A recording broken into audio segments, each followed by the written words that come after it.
Corona काळामध्ये आपण सर्वांनी रामायण आणि महाभारताचा दूरचित्रवाणीवर आनंद घेतला। अशा या संस्कृतीप्रधान भारतामध्ये अनेक शिक्षण संस्था पालकांची व विद्यार्थ्यांची पिळवणूक करताना दिसत आहे।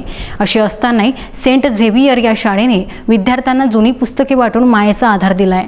कोरोना काळामध्ये सुरुवातीलाच आपण सर्वांनी रामायण आणि महाभारताचा दूरचित्रवाणीवर आनंद घेतला। यामध्ये असं दाखवलं गेलं आहे की आपल्या शिष्यांना गुरूंनी निस्वार्थ शिक्षा दिली आणि नंतर गुरुदक्षिणा मागितली, तीही त्यांच्या क्षमतेनुसार।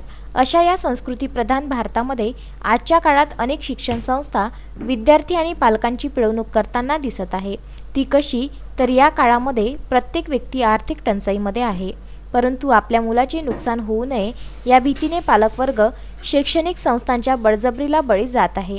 तर दुसरीकडे शैक्षणिक संस्था अशा या महामारीच्या काळामध्ये सुद्धा पाल्यांना आपल्या शाळेतून पुस्तके विकत आहे आणि त्यावर कमाई करत आहे। जर का शाळेचा अभ्यासक्रम दरवर्षी बदलत नाही तर नवीन पुस्तके बळजबरीने का देण्यात यावी, असा प्रश्न येथे निर्माण होत आहे। भारतरत्न डॉक्टर बाबासाहेब आंबेडकर यांनी दिव्याखाली बसून अभ्यास केला आणि जगाच्या उंच शिखरावर पोहोचले। काय त्यांनी नवीनच पुस्तके वापरली होती? तो काळ तर खूप अतितटीचा होता आणि पारतंत्र्याचा देखील होता। अशा या परिस्थितीमध्ये बाबासाहेबांनी जगाला नवीन शिकवण दिली, त्यांना जग शतशः नमन करतो। पण आजच्या शिक्षण संस्था या गोष्टी का जाणत नाही, हा खूप मोठा प्रश्न आहे। जेव्हा की शेगाव तालुक्यात अनेक बलाढ्य शिक्षण संस्था आहेत, अशा शिक्षण संस्थांवर शासन कधी अंकुश घालणार हे पाहणे गरजेचे आहे।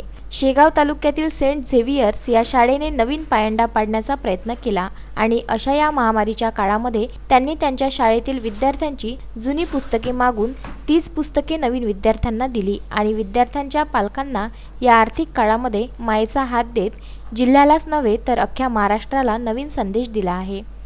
महेंद्र मिश्रा, विदर्भ न्यूज, शेगाव।